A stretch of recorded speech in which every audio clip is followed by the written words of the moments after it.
BTSC dental के DV के लिए मुझे सबसे ज़्यादा 2 सवाल आए हैं। पहला कि सिर्फ फाइनल ईयर मार्कशीट सबमिट की है, बाकी फर्स्ट ईयर सेकेंड ईयर नहीं किया तो क्या रिजेक्ट हो जाएगा? सेकंड सवाल जो मुझे सबसे ज़्यादा आया है, एनसेल सर्टिफिकेट नहीं दिया तो क्या होगा? देख रहे हैं डेंट राशि।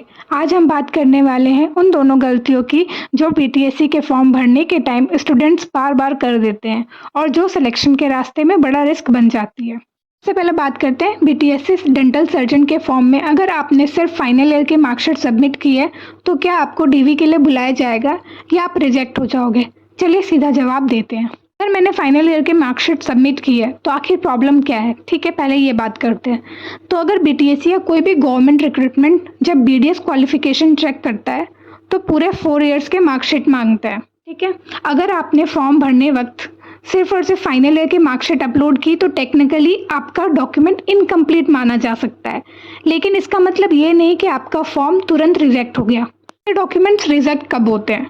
अगर डीवी के दिन आपने डॉक्यूमेंट्स लेकर नहीं गए या कुछ इंपॉर्टेंट डॉक्यूमेंट्स मिसिंग था तब आपका कैंडिडेचर कैंसिल हो सकता है, लेकिन सिर्फ फाइनल ईयर अपलोड करना फॉर्म में ये गलती बचाई जा सकती है अगर डीवी में आप अपना प्रॉपर फाइल लेके जाओ और सारे मार्कशीट उनको शो करो। इससे रिलेटेड दूसरा सवाल ये आता है, क्या आपको डॉक्यूमेंट वेरिफिकेशन के लिए बुलाया जाएगा? तो आंसर है हाँ। अगर आपका merit score category wise cut off के अंदर है तो आपको डीवी के लिए बुलाया जाएगा। बीटीएससी पहले सिर्फ डॉक्यूमेंट अपलोड देखता है, उसके बाद डीवी में ओरिजिनल डॉक्यूमेंट से फाइनल डिसीजन लेता है। अगर डीवी के टाइम आप सभी 4 ईयर्स की ओरिजिनल मार्कशीट ले जाते हो तो आपका वेरिफिकेशन कंप्लीट हो जाता है, तो उसमें कोई आपको दिक्कत नहीं होगा। बात करते हैं कि एनसीएल सर्टिफिकेट अगर आपने सबमिट नहीं किया कैटेगरी सर्टिफिकेट में तो क्या होगा। सबसे पहले जानते हैं कि एनसीएल सर्टिफिकेट का मतलब क्या है। अगर आप ओबीसी कैटेगरी के अंदर भी सिर्फ नॉन क्रीमिलियर कैंडिडेट्स को ही रिजर्वेशन मिलता है। अगर आप ओबीसी हो बट एनसीएल सर्टिफिकेट नहीं दिया तो आप जनरल कैटेगरी मतलब यूआर में गिने जाओगे। ये सबसे कॉमन गलती है जो लोग डीवी के वक्त कर देते हैं। एनसीएल सर्टिफिकेट तो फिल कर दिया, तो अब इसका सॉल्यूशन क्या है? तो इसका सॉल्यूशन ये है कि अभी जैसे मेरिट लिस्ट तो अभी बनी नहीं है, तो मेरिट लिस्ट से पहले डॉक्यूमेंट वेरिफिकेशन के लिए एक स्क्रूटनी फॉर्म निकाला जाएगा। अगर उसमें आपके किसी भी सर्टिफिकेट में प्रॉब्लम होता है तो वहाँ पे बीटीएससी वाला वहाँ पे रिजेक्ट करके मेंशन कर देता है कि ये डॉक्यूमेंट्स में प्रॉब्लम है, तो आप उसके ऊपर ऑब्जेक्ट कर सकते हो। तो उस टाइम आपको अगर डॉक्यूमेंट्स अपलोड करने का ऑप्शन देती है तो वहाँ पे अपना कैटेगरी सर्टिफिकेट में एनसीएल सर्टिफिकेट आप अपलोड कर दो तो वो डीवी के लिए मान्य हो जाएगा। ठीक है, तो वहाँ पे स्क्रूटनी फॉर्म में अपना एनसीएल सर्टिफिकेट सबमिट करना है आपको, फिर वहाँ पे वो आपको डॉक्यूमेंट वेरिफिकेशन में के लिए बुलाया जाएगा और वहाँ पे फिर आपको ओबीसी की तरह अगर वो लोग उसको वेरीफाई कर लेंगे तो आप फिर ओबीसी कैटेगरी के अंदर ही आओगे। ने अब तक एनसीएल नहीं दिया, तुरंत बनवा लीजिए, वैलिड फॉर्मेट में स्कैन करके पीडीएफ रेडी कीजिए। ठीक है, सर्टिफिकेट पर proper seal, signature, rank clearly लिखा होना चाहिए।